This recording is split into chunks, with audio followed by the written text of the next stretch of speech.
Saudara, jelang Idul Fitri 1442 Hijriah, KSOP bentuk regu antisipasi keamanan pelayaran kapal dari dan ke Sabang. Pengawasan termasuk muatan kapal yang direkomendasi setengah dari jumlah normal.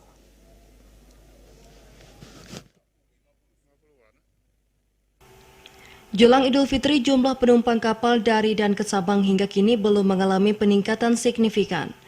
Malah diperkirakan pada tahun ini jumlah penumpang akan menurun karena adanya pemberlakuan muatan kapal setengah dari komposisi normal. Seperti pelayaran KMP Aceh Hebat 2 pada trip kedua dari dan ke Sabang. Jumlah penumpang tidak sampai setengahnya, sementara kendaraan hanya seperempat bagiannya yang mengisi lambung kapal.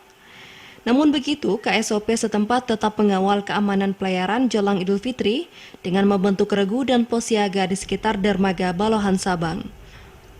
Menurut Kepala KSOP Sabang Sutarno melalui Kepala Regu 1 Juliadi, pengawasan pihaknya meliputi keselamatan pelayaran kapal terkait cuaca, kapasitas penumpang sesuai manifest, termasuk pengawasan terhadap penerapan jumlah penumpang setengah dari muatan normal. Kita mulainya tanggal 28 April sampai 25 Mei, itu kita harus untuk pengawasan keselamatan pelayaran, dan kita sudah kemarin rapat di kantor wali kota.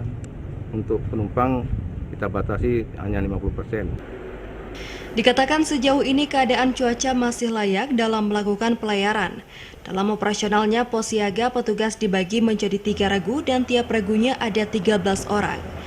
Adapun kapasitas kapal masing-masing yang diizinkan yakni KMP BRR diizinkan 140 dari kapasitas normal 275 penumpang.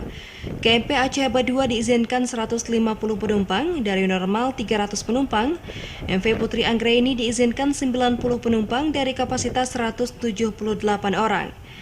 Sementara kapal motor cepat ekspres Bahari 2F, 5F, 8B, dan Cantika 89, jumlah penumpang diizinkan hanya 124 hingga 200 orang dari maksimal muatan 249 hingga 400 penumpang.